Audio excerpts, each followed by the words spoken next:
When our Ireland tour guides, my daughter and daughter-in-law, said we were going to visit Beehive huts, I wasn't sure what to expect. Mike dug out some cash to pay the entrance fee, and we walked up the hill in the rain. A circular area was surrounded by a stone wall. Inside were numerous stone structures made of stacked stone. Nothing fancy, no mortar, no mud, just rocks. The Beehive huts were roundish, and the walls went straight up about 4 feet. Then the rocks came in a little bit each layer until the roof closed at the top. Most of the ones we saw no longer had their roofs, but here's a picture of one that did. There's a lot of speculation about who built these huts and how old they are, but one thing we know is that a huge structure using this technique was built in Ireland about 3,500 BC, and much of it is still standing over 5,000 years later. Okay, well, that's interesting, but where's the spiritual application?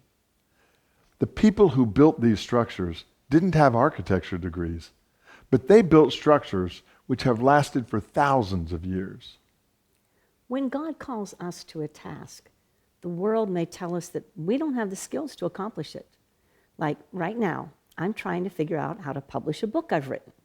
I have been stalled for almost a year because common knowledge is that I have to write a proposal, update my website, begin a newsletter, build an email list, regularly post on social media, find an agent, find a publisher, and a dozen other things. I have done almost nothing because all this was too overwhelming. But I believe God wants me to publish this book. So I've asked for help from several people who have helped me find some of the right-sized rocks. And they are starting to show me how to put one stone on top of another in a way that closes the gap from where I am to where I want to be. The task is far from complete. There's still a big hole in the roof. But each time I put a rock in the right place, the gap gets smaller. And God's doing the same in my character, one stone at a time.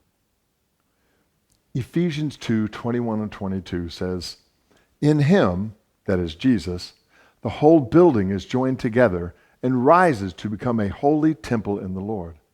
And in him, you too are being built together to become a dwelling in which God lives by his Spirit." Maybe you've also got a God-ordained task that seems too big. Or maybe you're struggling with a deeply seated habit that is keeping you from being who God designed you to be. Don't get discouraged or overwhelmed.